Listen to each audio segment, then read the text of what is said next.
The morning sun filtered through the tall windows of Kensington Palace, casting long shadows across the marble floors. Catherine stood in the private drawing room, her hands trembling slightly as she held the newspaper. The headline screamed accusations that cut deeper than any physical wound could. Her blue eyes, usually bright with warmth, now reflected a pain that seemed to reach her very soul. Prince William had left early that morning for an official engagement, unaware of what awaited his wife. Catherine had always prided herself on being strong, on weathering the storms that came with royal life. But this felt different. This felt personal in a way that made her question everything she thought she knew about her place in the royal family. The article detailed private conversations, intimate moments that should have remained behind closed doors. Someone had betrayed her trust, and the evidence pointed to someone she had tried so hard to accept, to build a relationship with despite their complicated history. Her phone buzzed constantly with messages from her private secretary, her friends, and concerned family members. But Catherine couldn't bring herself to answer any of them. She walked to the window overlooking the palace gardens, where her children often played. The thought of how this would affect George, Charlotte, and Louis made her heart ache even more. They were innocent in all of this, yet they would inevitably face questions, whispers, and sideways glances at school and in public. The sound of heels clicking against marble echoed through the corridor outside. Catherine's body tensed as she recognized the distinctive rhythm of those footsteps. She had heard them countless times before, usually preceding conversations that left her feeling unsettled and questioning her own judgment. The door opened without a knock, and Camilla entered with the confidence of someone who believed she belonged everywhere she went. Camilla's expression was carefully neutral, but Catherine had learned to read the subtle signs. There was something in the way Camilla carried herself, a satisfaction that she tried to hide behind concern. The older woman's eyes briefly flickered to the newspaper in Catherine's hands before meeting her gaze directly. The silence between them stretched uncomfortably. Catherine waited for an explanation, an apology, or at least an acknowledgement of what had happened.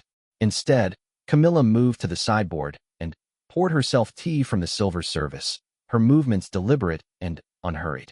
The casual nature of her actions felt like another slap in the face. Catherine finally found her voice, though it came out quieter than she intended. She asked about the article, about how such private information could have found its way into the press. Her question hung in the air between them like a challenge. Camilla sipped her tea slowly before responding, her tone suggesting that Catherine was being overly dramatic about the whole situation. The conversation that followed revealed layers of resentment and manipulation that Catherine had suspected but never fully understood. Camilla spoke about the importance of protecting the monarchy, about making difficult decisions for the greater good. She suggested that Catherine's popularity with the public was becoming problematic, that it was overshadowing other members of the family who had served longer and deserved more recognition. Catherine listened in growing disbelief as Camilla essentially admitted to orchestrating the leak. The reasoning was cold and calculating.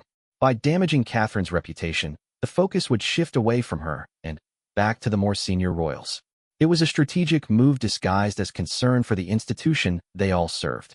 The betrayal cut deeper because Catherine had genuinely tried to build a relationship with her stepmother-in-law. She had included Camilla in family gatherings, sought her advice on royal protocols, and defended her against critics who still questioned her place in the royal family. All of this kindness had been met with manipulation and backstabbing. As Camilla continued to justify her actions, Catherine realized that this wasn't an isolated incident. Looking back, she could see a pattern of subtle undermining, of conversations twisted, and private moments somehow becoming public knowledge. The woman she had tried to trust had been systematically working against her for months, maybe even years. The room felt suffocating as the full weight of the situation settled on Catherine's shoulders. She excused herself and walked quickly toward her private apartments, her composure barely holding together. Behind her, she heard Camilla calling after her, but the words sounded hollow and insincere. In the privacy of her bedroom, Catherine finally allowed the tears to fall. She sat on the edge of the bed she shared with William, surrounded by photos of their family and mementos from their years together. Everything felt tainted now, as if the trust she had built within the royal family was nothing more than an illusion. Her phone rang, and William's name appeared on the screen. She couldn't bring herself to answer it. How could she explain what had happened? How could she tell him that his stepmother, someone he had worked so hard to accept for his father's sake, had deliberately sabotaged their family's privacy and peace? The afternoon stretched endlessly as Catherine tried to process what she had learned. She walked through the palace corridors that had become her home, but now they felt like a maze of secrets and hidden agendas. Every staff member she passed made her wonder if they too had been part of the conspiracy, if her private life had been nothing more than entertainment for those who claimed to serve the royal family. As evening approached, Catherine knew she had to make a decision. She could pretend this conversation had never happened, continue to smile, and play her role while always wondering what other betrayals awaited her. Or she could finally stand up for herself and her family, regardless of the consequences. The sound of William's car in the courtyard made her heart race. Soon she would have to face her husband and tell him everything. The thought terrified her, but she knew that their marriage had always been built on honesty and trust. If they were going to survive this, they would have to face it together. Catherine looked at herself in the mirror, straightening her shoulders and lifting her chin. She had been through difficult times before, but nothing had prepared her for this level of personal betrayal from within her own family. Still, she was stronger than she had been when she first joined the royal family, and she refused to let anyone destroy what she and William had built together. The heavy wooden door of William's private office slammed shut with such force that the crystal paperweight on his mahogany desk rattled ominously. His usually composed features were twisted with an anger that palace staff had rarely witnessed in their years of service. The Prince of Wales stood frozen for a moment, his hands clenched into fists at his sides, as Catherine's words echoed in his mind like a nightmare he couldn't wake up from. He had arrived home expecting to find his wife preparing for their evening routine with the children. Instead, he found her in their bedroom, her eyes red from crying, clutching the damning newspaper article that had shattered their world. The conversation that followed had left him reeling with disbelief, anger, and a profound sense of betrayal that cut to the very core of his being. William paced across the Persian rug that had been in his family for generations, his mind racing as he tried to process what Catherine had told him. The woman he had grown to accept as his stepmother, the woman his father loved deeply, had deliberately orchestrated an attack on his wife and family. The cold calculation behind Camilla's actions made his stomach turn. He thought back to all the times he had defended Camilla against critics, all the public statements he had made supporting her role in the royal family. He remembered the careful conversations with his brother Harry, trying to help him accept their father's second marriage. All of it felt like a cruel joke now, knowing what she was capable of behind their backs. The prince grabbed his secure phone and dialed his private secretary's number. His voice was steady but dangerous as he issued instructions to investigate how the leak had occurred and to trace every possible source. He wanted names, he wanted evidence, and he wanted answers that would either prove Catherine's accusations or clear Camilla's name once and for all. Deep down, he already knew what they would find. William's thoughts turned to his children, and a fresh wave of anger washed over him. George was old enough to understand when other children at school made comments about newspaper headlines. Charlotte was beginning to notice when photographers followed them more aggressively than usual. Even little Louis would eventually face questions about his family that no child should have to answer. The sound of his father's private line ringing interrupted his thoughts.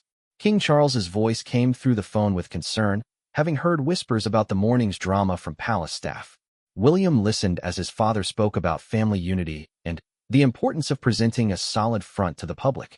The irony of the conversation wasn't lost on him, considering what his stepmother had done to achieve exactly the opposite. William chose his words carefully, not wanting to reveal the full extent of what he knew until he had concrete proof. But his tone was cold enough to make his father pause and ask directly what was troubling him. The prince found himself in an impossible position, caught between loyalty to his father and protection of his wife and children. After ending the call, William sat heavily in his leather chair and buried his face in his hands. The weight of his position had never felt heavier. As heir to the throne, he was expected to maintain family harmony and support the monarchy's stability. As a husband and father, he was expected to protect his family from exactly the kind of attack they had just endured. His phone buzzed with a text message from Harry, who had seen the news coverage from California. Despite their strained relationship, his brother's immediate concern for Catherine touched something deep in William's chest. Harry knew better than anyone what it felt like to watch helplessly as the woman you loved was torn apart by palace intrigue and media manipulation. William thought about his mother, Princess Diana, and how she had faced similar betrayals within the royal family. The parallels were too painful to ignore. Catherine had always been compared to Diana in the media, but now she was experiencing the same isolation and targeting that had made his mother's life so difficult. The thought that his own family member was responsible made him feel physically ill. The door to his office opened quietly, and Catherine appeared with a tea tray. Her face was still pale, but she had composed herself enough to think about his needs despite her own pain. This simple gesture of care in the midst of their crisis reminded him why he had fallen in love with her in the first place. Her strength in adversity had always amazed him. They sat together in silence for several minutes, both lost in their own thoughts about what came next. William reached for Catherine's hand and held it tightly, trying to convey without words that he believed her completely and would stand by her no matter what happened. The trust between them had only grown stronger over the years, and no outside force would be allowed to damage it. Catherine finally spoke, her voice quiet but determined. She told him about her conversation with Camilla, about the cold calculation in her stepmother-in-law's voice as she justified the betrayal. She shared details that made William's anger burn even hotter, details about how Camilla had planned the leak to coincide with Catherine's successful charity launch, deliberately trying to overshadow her good work with scandal. William listened to every word, his resolve hardening with each revelation. This wasn't just about protecting his family's privacy anymore. This was about preventing a pattern of manipulation and sabotage that could destroy everything they were trying to build as the future leaders of the monarchy. If Camilla was willing to go this far now, what would she do when William eventually became king? The prince made several more phone calls that evening, reaching out to trusted advisors and security officials. He wanted to understand exactly how information was flowing within the palace and who had access to the private details that had been leaked. The investigation would be thorough and discreet, but it would also be relentless. As the night deepened, William found himself staring out the window at the London skyline. The city lights twinkled peacefully, unaware of the storm brewing within the palace walls. Tomorrow would bring new challenges, difficult conversations, and possibly the most serious family crisis the monarchy had faced in years. He thought about the kind of king he wanted to be, the kind of example he wanted to set for his children. Allowing family members to attack each other through the media wasn't part of that vision. If the monarchy was going to survive and thrive in the modern world, it needed to be built on trust, respect, and genuine care for each other's well-being. William's phone rang one more time that night. It was his private secretary with preliminary findings from the investigation. The evidence was damning, tracing the leaked information directly back to sources close to Camilla. The conversation was brief, but conclusive. Tomorrow would bring confrontations that would change the royal family forever. Before going to bed, William checked on each of his children. They slept peacefully, unaware that their world was shifting beneath them. He promised silently to protect their innocence as long as possible while ensuring they grew up in a family where loyalty and love were more than just public relations talking points. The last thing he did before trying to sleep was send a message to his security team. Tomorrow morning, he wanted a private meeting with Camilla. It was time for a conversation that was long overdue, one that would determine whether the royal family could heal from this betrayal or whether it would tear them apart completely.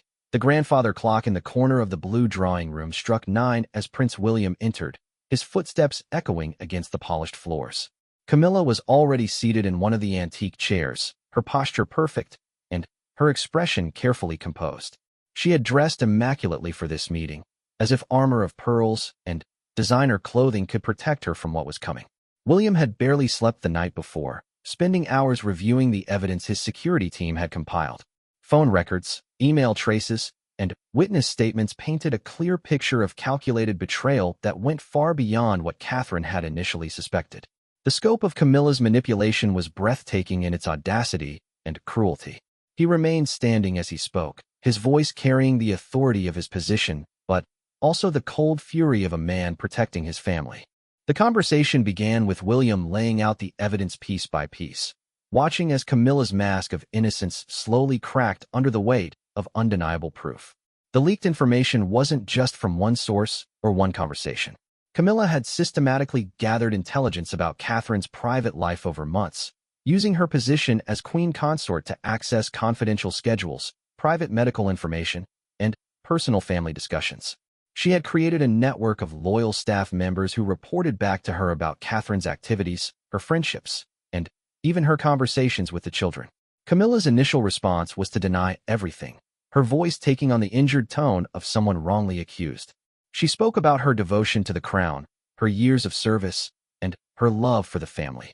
But William had learned to read people during his years of public service, and he could see the guilt written across her features despite her protests. When confronted with phone records showing calls between Camilla and known media contacts, her story changed. She claimed she had been trying to protect the monarchy by controlling the narrative around Catherine's growing popularity. According to her twisted logic, Catherine's success was threatening the traditional hierarchy of the royal family and needed to be managed carefully. William listened in growing disgust as Camilla revealed the depth of her jealousy and resentment. She spoke about watching Catherine receive standing ovations at events where Camilla herself was barely acknowledged. She complained about fashion magazines featuring Catherine on their covers while ignoring the queen consort entirely. The petty jealousy behind such serious betrayal was almost harder to stomach than the betrayal itself. The conversation took an even darker turn when Camilla began to justify her actions by attacking Catherine directly. She questioned Catherine's intelligence, her suitability for royal life, and her ability to handle the pressures of being queen. The words were chosen carefully to inflict maximum damage, revealing years of buried resentment and competition. William's composure finally cracked when Camilla suggested that Catherine was manipulating him, turning him against his own family for her own benefit. His voice rose as he defended his wife, his anger echoing through the ornate room in a way that made Camilla visibly flinch. Palace staff working in nearby rooms would later report hearing raised voices, though none would ever reveal the specific words exchanged. The prince detailed exactly how Camilla's actions had affected his children, how George had come home from school asking why newspapers were saying mean things about his mother. He described Charlotte's confusion about why photographers seemed angrier than usual, and Louis's innocent questions about why Mummy seemed sad lately. Each example hit Camilla like a physical blow, though she tried to maintain her defensive posture. William revealed that the investigation had uncovered more than just the recent leak. Camilla had been systematically undermining Catherine for years, spreading subtle doubts about her capabilities to other family members, influencing staff assignments to isolate Catherine from potential allies, and even manipulating event schedules to minimize Catherine's public appearances during important periods. The evidence showed that several negative stories about Catherine over the years could be traced back to Camilla's influence. What everyone had attributed to normal media scrutiny was actually a calculated campaign of destruction orchestrated from within the royal family itself. The revelation reframed years of Catherine's struggles in a new and devastating light. Camilla's final defense was perhaps the most revealing of all. She claimed that everything she had done was for Charles, to protect his reign and ensure his happiness. She painted herself as a devoted wife fighting against threats to her husband's success. But William saw through this manipulation immediately, recognizing it as the same tactics she had used to justify years of questionable behavior. The prince made it clear that her actions had achieved exactly the opposite of what she claimed to want. By attacking Catherine, she had created a crisis that threatened to destabilize the monarchy and destroy the family harmony that was essential for public confidence in the institution.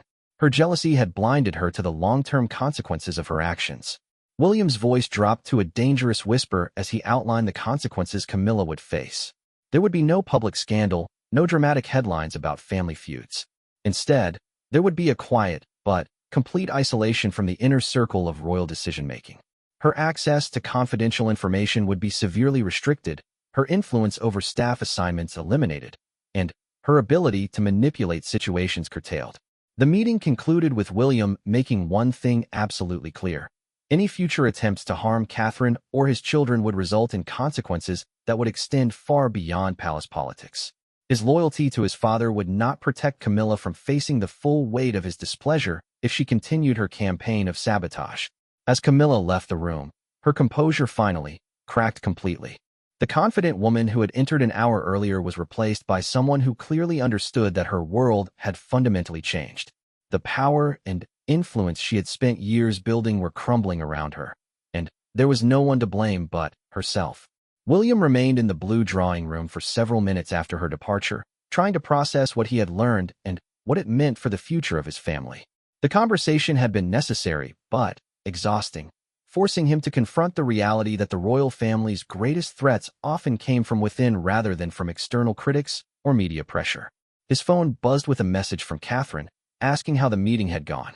William looked out the window at the palace gardens where his children would play later that day, and he felt a renewed determination to protect them from the kind of manipulation and betrayal they had all endured. The confrontation with Camilla was over, but the work of healing the damage she had caused was just beginning. The prince straightened his shoulders and walked toward the door, ready to face whatever came next. He had always known that being king would require difficult decisions and painful confrontations. He just hadn't expected them to involve protecting his family from other members of the royal household itself. The emergency meeting in King Charles's private study was unlike any the monarch had experienced during his reign. The room, normally filled with the warmth of family discussions and casual conversation, felt cold and formal as 3 generations of royals faced their biggest internal crisis in decades. Charles sat behind his antique desk, his weathered hands folded carefully in front of him, while William stood near the window, and Catherine remained by the door, as if ready to flee at any moment. William had requested the meeting immediately after his confrontation with Camilla, knowing that the revelations could not remain secret within the close confines of royal life. The evidence he presented to his father was comprehensive and undeniable, laid out with the precision of someone who had spent years learning to navigate complex political situations. Each document, each phone record, each witness statement built an irrefutable case against the queen consort. Charles listened in stunned silence as his son detailed the extent of Camilla's betrayal. The king's face showed a range of emotions that his years of public service had taught him to hide from the world. But here, in private, his shock and disappointment were clearly visible. The woman he loved, the woman he had fought to make acceptable to the public and the family, had systematically attacked his daughter-in-law and endangered the stability of the monarchy itself. The most painful revelations for Charles were the personal ones. William shared details about how Camilla had manipulated private family conversations, using information gained during intimate moments to plan her attacks on Catherine. She had violated the sacred trust of marriage by weaponizing the confidences Charles had shared with her about his concerns for his son's family. Catherine finally spoke, her voice quiet but steady as she shared her own experiences with Charles. She talked about the years of subtle undermining, the constant feeling that she was being watched and judged by someone who should have been supporting her. She described the isolation that came from never knowing if her words would be twisted and used against her, and the fear that any mistake would be magnified and exploited. The princess revealed conversations where Camilla had offered advice that, in hindsight, seemed designed to put Catherine in vulnerable positions. Suggestions about which charities to support that turned out to be controversial, recommendations about staff members who later proved unreliable, and guidance about public appearances that somehow always resulted in negative coverage. What Catherine had interpreted as well-meaning guidance was actually calculated sabotage. Charles struggled to reconcile the woman he knew intimately with the calculating manipulator described by his son and daughter-in-law. He spoke about Camilla's devotion to him, her sacrifices during their difficult path to marriage, and her genuine commitment to royal duties. But even as he defended her, his voice lacked conviction, and his eyes showed the pain of someone whose faith had been shattered. William pressed his father to understand the broader implications of what had happened. This wasn't just about hurt feelings or family drama. Camilla's actions had undermined public confidence in the royal family's ability to support each other, created security risks by leaking sensitive information, and established a precedent that internal attacks were acceptable if they served someone's personal interests. The conversation became more heated when Charles suggested that perhaps the situation could be managed quietly, with Camilla agreeing to stop her activities in exchange for the family keeping the matter private. William's response was immediate and forceful. The damage had already been done, and without consequences, there was nothing to prevent similar betrayals in the future. Catherine surprised both men by speaking with a strength that cut through the tension in the room. She made it clear that she wouldn't continue to serve as a target for someone else's jealousy and ambition. If the royal family couldn't protect its own members from internal attacks, then she would have to consider whether she could continue in her role. The quiet threat carried more weight than any dramatic ultimatum could have. Charles was forced to confront the reality that his marriage had created a crisis that threatened the future of the monarchy. If Catherine, one of the most popular members of the royal family, felt she couldn't continue because of Camilla's actions, the public relations disaster would be catastrophic. The irony that Camilla's jealousy of Catherine's popularity might ultimately cause the very damage she claimed to be preventing was not lost on any of them. The king asked for time to speak with Camilla privately, to hear her side of the story and understand her motivations. William agreed, but made it clear that his wife's safety and well-being were not negotiable. Any solution would have to prioritize protecting Catherine and the children from further attacks, regardless of how that affected other family relationships. As the meeting progressed, Charles began to accept the reality of what his son was telling him. He had noticed changes in Camilla's behavior over the past year, increased interest in palace gossip, more frequent phone calls with unknown contacts, and subtle comments about Catherine that he had dismissed as normal family dynamics. Looking back with new perspective, the signs had been there all along. The discussion turned to practical matters about how to prevent future incidents.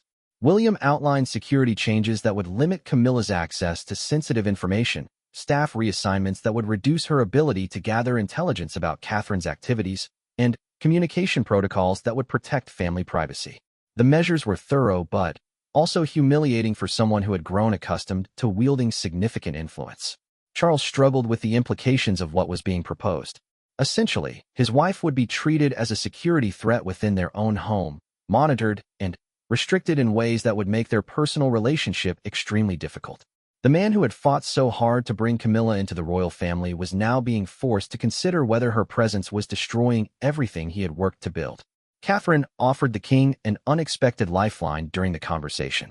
She suggested that if Camilla genuinely acknowledged what she had done and committed to ending her campaign of manipulation, there might be a path forward that preserved family relationships while protecting against future attacks. It was a generous offer from someone who had every right to demand harsh consequences. The meeting concluded with Charles agreeing to confront Camilla with the evidence and demand a full explanation. He would have 24 hours to present a solution that satisfied William's requirements for protecting his family while maintaining some semblance of family unity. If no acceptable solution could be reached, more drastic measures would be necessary. As William and Catherine left the study, Charles remained behind, staring out the window at the gardens where he had walked with Camilla during happier times. The weight of choosing between his wife and his son's family was crushing, but the evidence left him no real choice. The monarchy's survival depended on trust and mutual support among its members, and Camilla had shown that she was willing to sacrifice both for her own interests. The king reached for his private phone, knowing that the conversation ahead would be one of the most difficult of his life. The woman he loved had betrayed his family, and now he would have to choose between his personal happiness and his duty to the institution he had spent his entire life preparing to lead. Outside, William and Catherine walked silently through the palace corridors, both lost in their own thoughts about what the next day would bring. They had presented their case as clearly and fairly as possible, but now the future of their family's unity rested in the hands of a man whose heart was breaking with every revelation about the woman he had made his queen. 3 months after the confrontation that shattered the royal family's carefully maintained facade, a new normal was slowly emerging within the palace walls. The changes were subtle to outside observers, but profound for those who lived and worked within the monarchy's inner circle. Catherine walked through the portrait gallery with a confidence that had been missing for years, no longer looking over her shoulder or wondering who might be reporting her conversations to hostile ears. The solution that King Charles had ultimately implemented was both elegant and painful. Camilla remained queen consort in title and public appearance, but her role within the family's private life had been fundamentally altered. She attended state functions and fulfilled her official duties, but the intimate family gatherings, private dinners, and informal conversations that had once included her were now carefully orchestrated to protect sensitive information. William observed his father during official events, noting the careful distance Charles maintained from his wife even while presenting a united front to the public. The king had aged visibly during the crisis, the weight of choosing duty over personal happiness etched into the lines around his eyes. But there was also a resolution in his bearing, a man who had made the hardest decision of his life and was determined to see it through. The children had adapted to the changes with the resilience that had always amazed their parents. George, now more aware of family dynamics than any 10-year-old should be, had stopped asking difficult questions about why certain family gatherings had become smaller. Charlotte continued to charm everyone around her, but There was a protective instinct in her interactions with her mother that spoke to her growing understanding of adult complexities. Louis remained blissfully unaware of the undercurrents, his innocent joy serving as a reminder of what they were all fighting to preserve. Catherine's public appearances had taken on a new quality that royal watchers couldn't quite define, but definitely noticed. There was a strength in her bearing, a confidence that came from knowing she had faced the worst betrayal possible from within her own family and survived it. Her charitable work flourished without the constant sabotage she had unknowingly endured for years, and her natural warmth with the public was no longer shadowed by the fear that every interaction might be twisted against her. The palace staff had undergone the most dramatic changes of all. Several longtime employees had been quietly transferred to other positions after the investigation revealed their role in feeding information to Camilla. New security protocols governed the flow of information within the royal households, and staff members had been carefully educated about the importance of maintaining confidentiality even within the family structure. William found himself in the strange position of being more closely involved in palace operations than ever before, ensuring that the systems put in place to protect his family were working effectively. His relationship with his father had deepened through the crisis, built on a foundation of mutual respect for the difficult decisions they had both been forced to make. The future king had proven himself capable of protecting his family while maintaining institutional stability. The media had eventually moved on from the initial scandal that started everything, never knowing the true story behind the leaked information or the family crisis it had precipitated. Occasionally, royal correspondents would comment on subtle changes in family dynamics, but their speculation remained far from the dramatic reality of what had actually occurred within the palace walls. Camilla herself had become a figure of careful calculation, her every interaction monitored not by external security, but by the knowledge that her family was watching for any sign that she might return to her old patterns of behavior. She attended therapy sessions that Charles had insisted upon, working through the jealousy and insecurity that had driven her to such destructive actions. The work was painful and slow, but it was the price of remaining part of the family she had nearly destroyed. The Queen Consort's relationship with Catherine had evolved into something that could barely be called cordial. They interacted at public events with professional courtesy, but the warmth that Catherine had once tried to build between them was gone forever. Trust, once broken so completely, could not be rebuilt with good intentions alone. Instead, they had learned to coexist within clearly defined boundaries that protected everyone involved. King Charles had insisted on family therapy sessions that included himself, William, and Catherine, though Camilla's participation remained limited and carefully supervised. These meetings were painful but necessary, addressing years of accumulated resentments and misunderstandings that had created the fertile ground for Camilla's manipulation. The family was learning to communicate more directly, even when the conversations were difficult. Harry's reaction to the crisis, when he was eventually informed, had been both supportive and complicated. His own experiences with palace intrigue made him uniquely qualified to understand what Catherine had endured, and his protective instincts toward his sister-in-law had helped heal some of the wounds in his relationship with William.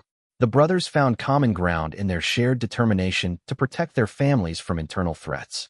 The children's security detail had been quietly enhanced, not because of external threats, but because of the family's new understanding of how information could be weaponized against them. Their schools had been briefed on new protocols for handling media inquiries, and their activities were planned with even greater attention to privacy protection. The innocence of childhood had to be preserved in an environment that had proven itself capable of stunning betrayal. Catherine's parents had been brought more fully into the royal security circle, their home equipped with enhanced protection systems, and their own activities monitored for potential exploitation. The lesson that attacks could come from anywhere had been learned at great cost, and no vulnerability would be left unaddressed in the future. Public polling showed that Catherine's popularity had actually increased during the period following the initial scandal, as the British people rallied around her in the face of what they perceived as unfair media scrutiny. The irony that Camilla's attempt to damage Catherine's reputation had ultimately strengthened it was not lost on anyone involved. Sometimes the best protection against manipulation was simply surviving it with grace and dignity. William stood in his office one evening, looking out at the London skyline and reflecting on how much their world had changed. The crisis had tested everything he believed about family, loyalty, and duty, forcing him to make choices that would have seemed impossible just months before. But it had also proven that their marriage and their commitment to the monarchy were strong enough to survive even the most personal betrayals. The future looked different now, built on new foundations of careful trust and protective vigilance. The royal family had learned that their greatest vulnerabilities often came from within their own circle, and they had adapted their approach to family life accordingly. It was a harder way to live, but it was also more honest about the realities of power and jealousy that existed even within the most privileged families. As Catherine joined William in his office, bringing tea and updates about their children's evening activities, they both understood that they had emerged from their trial stronger and more united than ever before.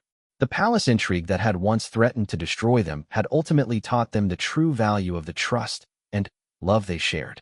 In a world where everyone wanted something from them, they had each other, and that would always be enough.